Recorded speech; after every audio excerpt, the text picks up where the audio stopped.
1454મો શબ્દ ધામધૂમ. ધામધૂમને અંગ્રેજીમાં કહીશું પોમ્પ. POMP પોમ્પ મતલબ કે ધામધૂમ. 1455મો શબ્દ નમાઝ. નમાઝને અંગ્રેજીમાં કહેવાય મુસ્લિમ પ્રેયર, જેનો સ્પેલિંગ થાય છે MUSLIM મુસ્લિમ, PRAYER મુસ્લિમ પ્રેયર મતલબ કે નમાઝ. 1456મો શબ્દ નવરાત્રિ. નવરાત્રિને અંગ્રેજીમાં કહીશું ફેસ્ટિવલ. 9 દિવસનો ફેસ્ટિવલ, FESTIVAL એનો સ્પેલિંગ થાય છે ફેસ્ટિવલ મતલબ થાય નવરાત્રિ. 1457મો શબ્દ નાચવું. નાચવુંને અંગ્રેજીમાં કહેવાય ટુ ડાન્સ, જેનો સ્પેલિંગ થાય TO2DANCE ટુ ડાન્સ મતલબ કે નાચવું. 1458મો શબ્દ નાટક.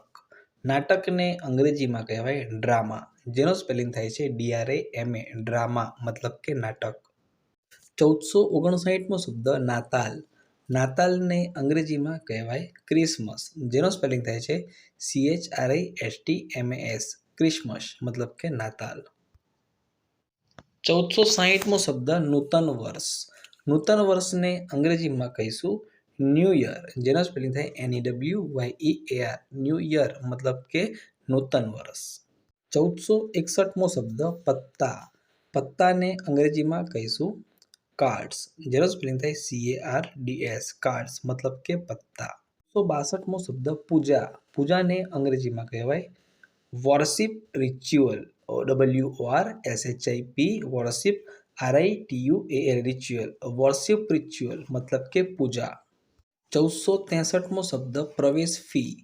પ્રવેશ ફીને અંગ્રેજીમાં કહેવાય એડમિશન ચાર્જ, જેનો સ્પેલિંગ થાય છે ADMISSION admission CHARGE admission charge મતલબ કે પ્રવેશ ફી.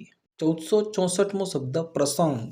પ્રસંગને અંગ્રેજીમાં કહીશું ઓકેશન, જેનો સ્પેલિંગ થાય OCCASION ઓકેશન મતલબ કે પ્રસંગ. 1465મો શબ્દ પ્રાર્થના. પ્રાર્થનાને અંગ્રેજીમાં કહીશું પ્રેયર, જેનો સ્પેલિંગ થાય છે PRAYER પ્રેયર મતલબ કે પ્રાર્થના. 1466મો શબ્દ ફટાકડા. ફટાકડાને અંગ્રેજીમાં શું કહેવાય? તો ફટાકડાને અંગ્રેજીમાં કહીશું ફાયરવર્ક્સ, જેનો સ્પેલિંગ થાય છે FIREWORKS ફાયરવર્ક્સ મતલબ કે ફટાકડા. 1467મો શબ્દ ફુગ્ગો.